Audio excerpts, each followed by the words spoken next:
Aujourd'hui, j'ai un petit message pour les maîtres de jeu du monde entier. Si vous avez une bonne idée, faites-la maintenant. Maintenant, pas tantôt. J'en rappelez vos joueurs, là.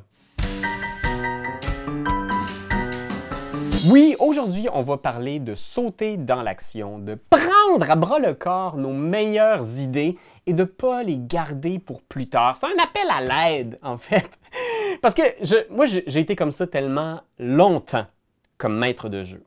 J'ai un flash, une idée géniale pour une arme magique intelligente, qui a une personnalité particulière, ou pour un de mes personnages, de le mettre en contact avec un membre de sa famille qui a intégré le culte sur lequel ils enquêtent, ou pour un lieu mystique à explorer. Je me dis, ça serait le fun, un espèce de vaisseau spatial écrasé dans la jungle. Puis souvent, on a ces idées-là, et on se dit, mais là, ils sont juste niveau 1, ou ils sont juste niveau 2. On est à notre deuxième partie. Je pense qu'on n'est pas encore rendu là au niveau de l'histoire. Je vais laisser les choses prendre un peu plus d'ampleur. Je vais garder ça pour plus tard. On va faire ça quand il va être niveau 5, niveau 8, niveau 10. Pourquoi pas niveau 20? Hey! Niveau 20, toi! Tu vas attendre niveau 20 avant de faire tes bonnes idées? La vraie vérité, c'est que tu te rendras jamais niveau 20! Ta game va finir dans 2 semaines. Parce qu'il y a un de tes amis qui va avoir des enfants, ou qui va accepter une nouvelle job, ou qui va déménager à Ottawa. Oui, les parties de jeux de rôle ont une fâcheuse tendance à mourir avant le temps qu'on pense, à s'étioler. Même les parties les plus fun que j'ai eues récemment. On avait une partie de l'Appel de Cthulhu qui était vraiment chouette. C'était dans Berlin la dépravée. Fait que c'est l'Allemagne des années 20, puis les gens enquêtent sur un studio de cinéma maudit qui sont en train de produire un film sur Nyarlathotep. Puis c'était vraiment le fun, on avait du plaisir, les horaires étaient un peu compliqués. Benjamin Desiel avait commencé à jouer dans une ligue de balle molle, puis il y avait moins de disponibilité pour l'été. Je m'excuse si ces vidéos-là sont beaucoup sur des anecdotes personnelles autour de Benjamin. Il va falloir que Ben vienne à mener, je le sais. Mais au final, à cause de conflits d'horaires, puis que l'histoire était devenue un peu trop alambiquée, on a dû mettre la partie sur pause. On a commencé à jouer à Donjon Dragon, puis finalement, on n'est jamais revenu à l'Appel de Cthulhu. C'était génial, il y avait des bons personnages et j'avais tellement une bonne idée. Le personnage de Benjamin Desiel, c'était une artiste de Berlin notoire qui était super amie avec Charlie Chaplin.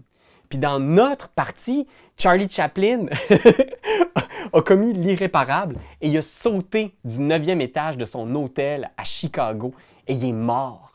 Puis là, je me disais, à la toute fin de la game, quand ils vont être dans cette espèce de séquence de rêve-là, il y a le fantôme de Charlie Chaplin qui va revenir hanter le personnage de Benjamin. Mais tu sais, tu comprends, j'avais une bonne idée! Le fantôme de Charlie Chaplin, c'est excellent! J'ai jamais pu incarner le fantôme de Charlie Chaplin parce que la partie s'est étiolée. Mais je suis comme, pourquoi je ne l'ai pas faite? Ça, des anecdotes comme ça, vous avez probablement des tonnes et des tonnes d'exemples du genre. On l'a tous vécu, que ce soit un flash génial pour un objet magique, un scénario, un donjon, etc. Ça arrive souvent que soit la partie s'étiole ou les joueurs ne vont juste pas dans cette direction-là et l'idée devient soudainement un peu forcée. T'es comme, ouais, mais là, au début, ça me semblait intéressant de parler de la famille de ce personnage-là, mais là, ça n'a comme plus rapport. Puis soudainement, les priorités de la campagne deviennent autres, varient. Fait qu'il ne faut surtout pas hésiter. Écoute, cette vidéo-là est plus une espèce de cri du cœur. Je vous en supplie. Si vous avez une bonne idée, n'attendez pas. La vie est courte. Sautez dedans. Votre idée d'objet magique cool, faites-le ce soir. Peut-être que cette idée-là, vous allez la relire dans 2 semaines puis faire hey man, j'étais buzzé raide, je sais pas ce que j'avais mangé la veille, mais c'est pourri comme idée. Il faut la faire pendant qu'on la trouve bonne, l'idée. Tu comprends? Vous allez la rendre intéressante parce que vous l'avez en tête aujourd'hui. Le nombre de vidéos de conseils jeux de rôle aussi que j'écris, puis 2 mois plus tard, je relis, puis je suis comme, j'ai aucune idée de ce que je voulais dire avec ça. Il faut le faire dans l'instant. Il faut forger le fer pendant qu'il est chaud. Ça, c'est une expression, ça? Ce que je vous inciterais à faire, c'est que si vous avez une idée épique, déséquilibrée, d'un combat au pied d'une falaise, ou d'une épée magique qui absorbe les âmes des créatures qu'elle atteint, ou une façon, un anneau maléfique qui permettrait à un de vos joueurs de voler la plus haute caractéristique de la prochaine créature qu'il tue. T'es comme, man, c'est tellement brisé comme idée. C'est tellement... Je pense que ça c'est pas approprié pour la campagne qu'on fait actuellement. Mais moi, je vous inciterais à essayer de brasser votre campagne puis à pitcher votre objet magique bizarre dedans. J'ai beaucoup de plaisir à voir les campagnes dérailler. Parce qu'à mon avis, c'est là où elles deviennent intéressantes.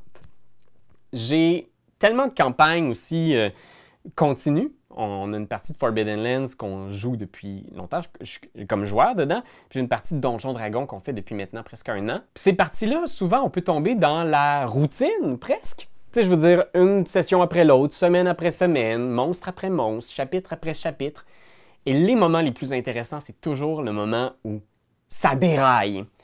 Il y a une des parties où il y a deux de mes joueurs que leurs personnages sont morts. Une de mes parties où un des joueurs a été capable de voler un artefact magique qu'il n'aurait pas dû voler. C'est toujours là où soudainement la campagne prend un nouveau souffle.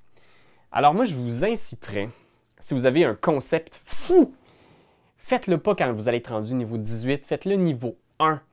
C'est là où les joueurs vont être le plus excités. Si ce concept-là est excitant, c'est pas parce qu'il est épique au niveau.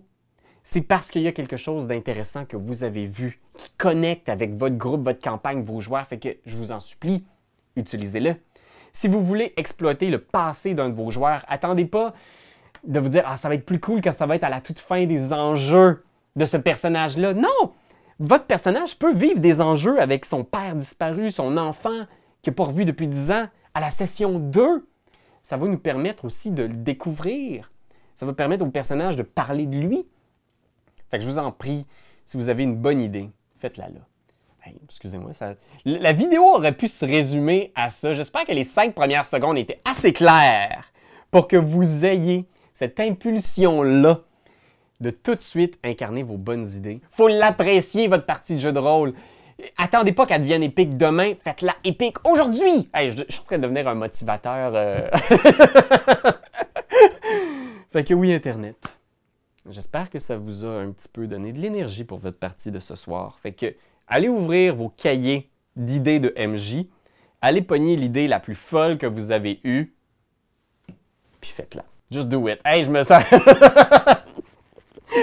Fait que j'espère que ça vous a aidé. D'ici là, Internet, si vous voulez d'autres propositions de vidéos pour vous inspirer dans vos parties de jeux de rôle, je vous inviterai à aller voir la vidéo qu'il y a à la toute fin ici. Je pense que ça va vous donner des petits trucs pour, comment dire, donner un nouveau souffle à votre campagne, briser un petit peu la monotonie et ne pas avoir peur du chaos, parce que le chaos, c'est le fun.